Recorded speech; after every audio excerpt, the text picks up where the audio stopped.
Most food historians believe Belgian fries are actually a French fry invention. One theory says they originated in the 80s with poor people who'd resort to frying fish instead of potatoes. During World War I, fries were popular, which may be how they came to be called potato fingers from France. This company makes it Potato fingers from France. from russet potatoes.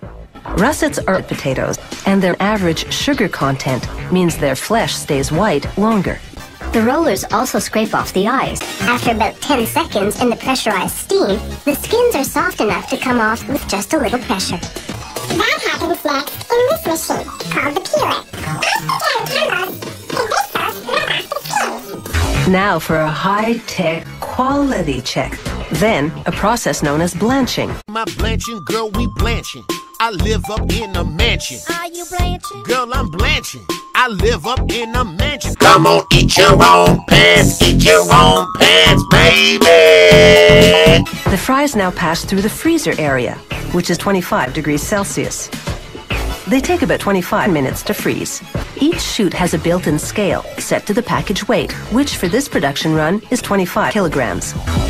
All the customer has to do is drop these frozen French fries into oil for 25 minutes, and they're ready to serve. Millions of Circular Italian food from Italy. travel daily from the frozen food section of the supermarket to the family dinner table. But how do they end up tasting so frozen? Let it go!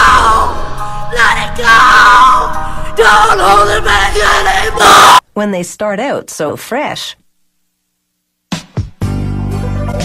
Making frozen pizzas requires a maze. To make the dough for the crust, they combine flour, salt, water, flour, oil, water, flour, oil, yeast, sugar, flour, and oil in a large mixer. And cornmeal for flavor. The mixer turns the ingredients. This is one powerful machine. A truck drives the steel bars, then they feed it. The chunks travel to a sheeting machine that rolls them into a flat sheet 2.5 centimeters thick.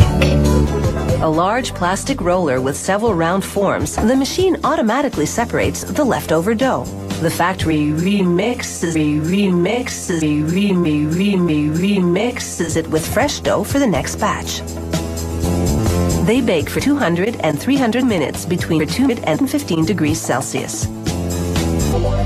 Next stop, the tomato sauce. The excess sauce drips down. Large hoppers load heaps of this sauce and other meat toppings into a meat applicator.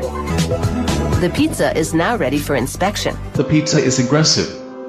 Next, the pizzas enter a spiral freezer called a spiral freezer, where they spend about minus 31.60 minutes at 20 degrees Celsius.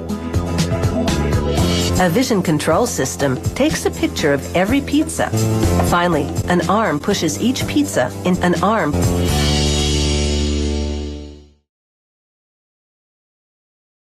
Come on, eat your own pants, baby.